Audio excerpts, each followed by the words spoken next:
अहमद सौदागर जी, आप भी पूर्व नगर सेवक रह चुके हैं, 10 साल से 15 साल राज किए हैं, अनुभवी है आपको इस राजनीतिक के बारे में।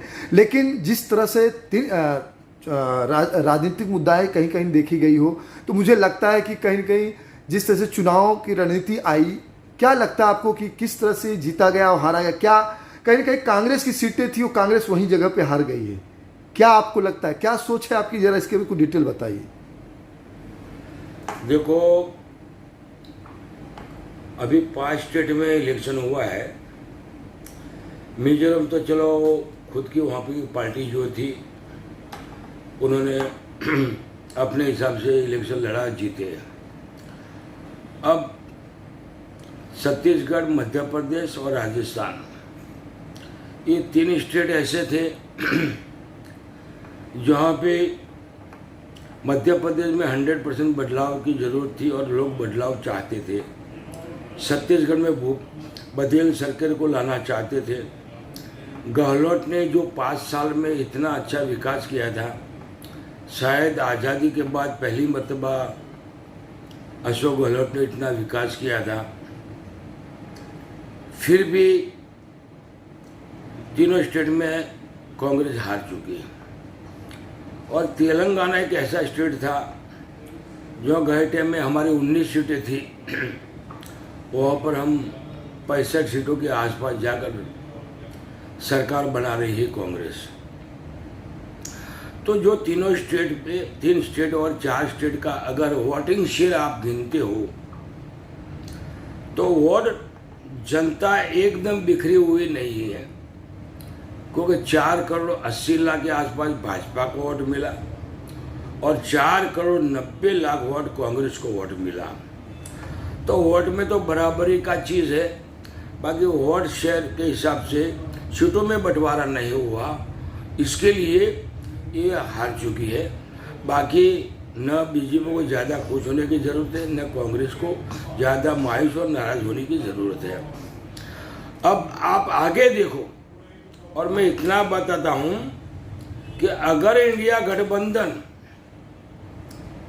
30-32 सीटों का, जो 27-28 सीटें जो पार्टियों है, और 2-4 छोटी मोटी और भी पार्टियों ले हुए, अगर एकजुट होकर अगर वो लड़ाई लड़ते हैं, उनके पास बहुत से वोट है और वो 24 में जीत सकते हैं।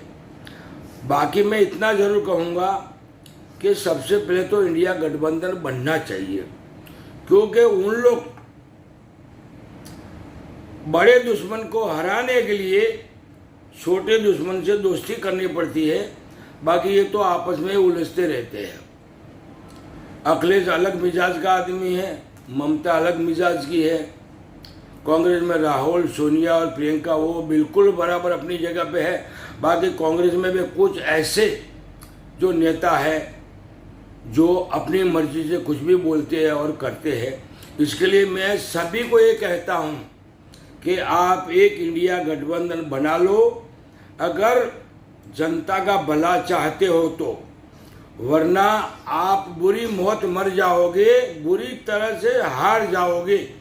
तो सबसे पहले अगर कोई इंडिया, मैं दलितों को, मुस्लिमों को और सेकुलर हिंदू भाइयों को कहता हूँ, अगर इंडिया गठबंधन बनने पर अगर कोई पार्टी अगर इंडिया गठबंधन तोड़ने की कोशिश करता हो, चाहे समाजवादी का अखिलेश हो, चाहे ममता हो, चाहे केजरीवाल हो, अगर कोई भी ऐसा अगर करता है, तो मेरी अपील और मेरी रिक्वेस्ट है पूरे हिंदुस्तान के 142 करोड़ जनता को, उसमें से मैं सेकुलर हिंदू भाइयों को, आदिवासी समाज को, दलित समाज को, यादव समाज को, मुस्लिम समाज को खास तौर पे कहता हूँ कि गठबंधन कोई तोड़ता है, यानी मतलब कि हमारे जो लोगों के सेकुलर विचार है उनको तोड़ने की वो कोशिश कर रहा है। हमें ऐसी कोई भी पार्टी रहे, चाहे समाजवादी रहे, चाहे ममता रहे, चाहे केजरीवाल रहे, और से हट कर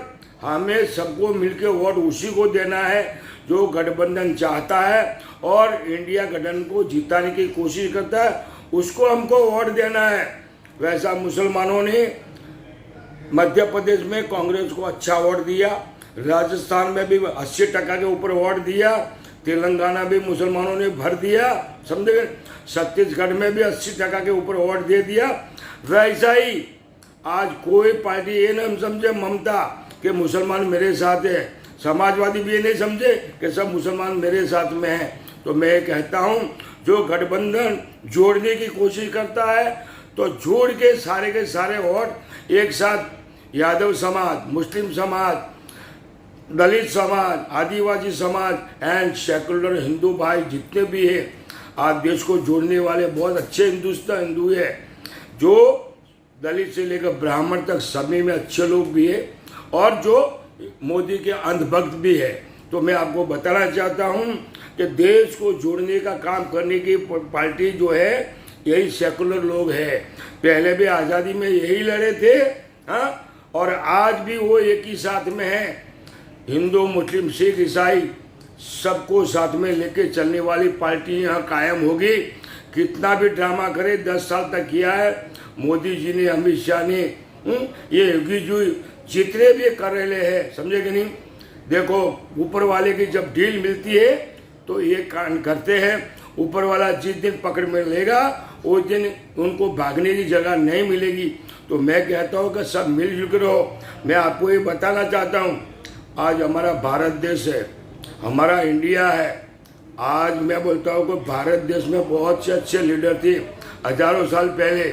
भाई मुगलों ने और मुसलमानों ने 865 साल राज कैसे किया, वो कैसे आए, अंग्रेज 150-200 साल यहाँ कैसे आए कि यहाँ पर जो कुछ गुलामी करने वाले लोग थे, जो चापलूसी करने वाले लोग थे, समझे कि नहीं, उनकी वजह से इन लोगों ने राज किया है। आज भी जो अंधभक्त है वही तलिए चाटने वाले लोग हैं जो राज कर रहे हैं। तो मैं कहता हूं, और अगर ये आगे तक रहेंगे, याद रखना दलित से लेकर ब्राह्मण तक 142 करोड़ जनता बीक के कगार पे है।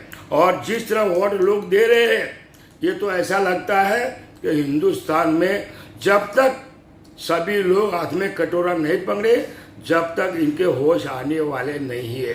तो मैं जरूर ये कहूँगा कि मोदी की सरकार को उखाड़ फेंकना है, नहीं तो याद रखना अभी तो 12-80% देश बेच दिया है, 20% बचा हुआ है, वो भी बिक जाएगा। आप लोगों को सिर्फ धर्म में उलझा दिया है। न हिंदू लड़ता है, न मुसलमान लड़ता है, सब भाईचारे से रहते थे, आज भी रहेंगे और आगे भी रहेंगे। बाकी इसके पास में एक ही चीज़ है, 2002 का गुजरात मॉडल, यही मॉडल जो है पूरे हिंदुस्तान में चल रहा है। तो मेरे भाइयों, हिंदू और मुस्लिम सब मिलके रहते हैं, मिलके रहना है। अगर आप लोगों को दूसरे का ख्याल करना है, दूसरे गरीबों का सोचना है, तो आपको मोदी सरकार को उखाड़ फेंकना पड़ेगा। उसका धर्म में जो उलझा दिया है, धर्म का मुद्दा चल रहा है, दूसरा कुछ नहीं है। भाई मंदिर हजारों है, मस्जिद हजारों है, गुरुद्वारा है, चर्च है, आप जाओ, जाने वाला आदमी, पूजा पाठ करने वाला आदमी, इबादत करने वाला आदमी, नमाज पढ़ने वाला आदमी, चर्च में जाने वाला आदमी, सब अच्छे लोग हैं, कोई मना नहीं करता है। सिर्फ आपको उलझा दिया है ये मोदी जी बड़ा जादूगर है। ऐसा नाटक आपने आज तक किसी प्रधानमंत्री का नहीं देखा होगा जो मोदी के सामने है। और ये इसी तरीका का आपको उलझाएगा और देश तोड़ने का काम करेगा। अगर हम हिंदू मुसलमान की एकता की बात करेंगे, बीजेपी को पसंद नहीं है, मोदी को पसंद नहीं है। बाकी मेहरबानी करिए, जितने धार्मिक पुस्तक है हिंदुस्तान में, जितने धार्मिक पुस्तक है, चाहे ईसाई का धार्मिक पुस्तक उठाओ, चाहे मतलब सिख समाज का धार्मिक पुस्तक उठाओ, इस्लाम का कुरान उठाओ, या गीता उठाओ, रामायण उठाओ, आप कोई पुस्तक में देख लो उसमें क्या लिखा हुआ है।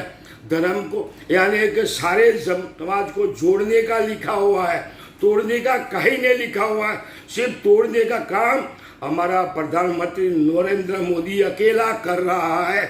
इसके लिए आप जागो, अगर नहीं जागोगे याद रखना कटोरा लेके भीख मांगने की नौबत आ चुकी है, और भीख मांगोगे उसके बाद पछताओगे फिर पछताने से कोई फायदा नहीं होगा। जय हिंद, जय भारत, जय महाराष्ट्र।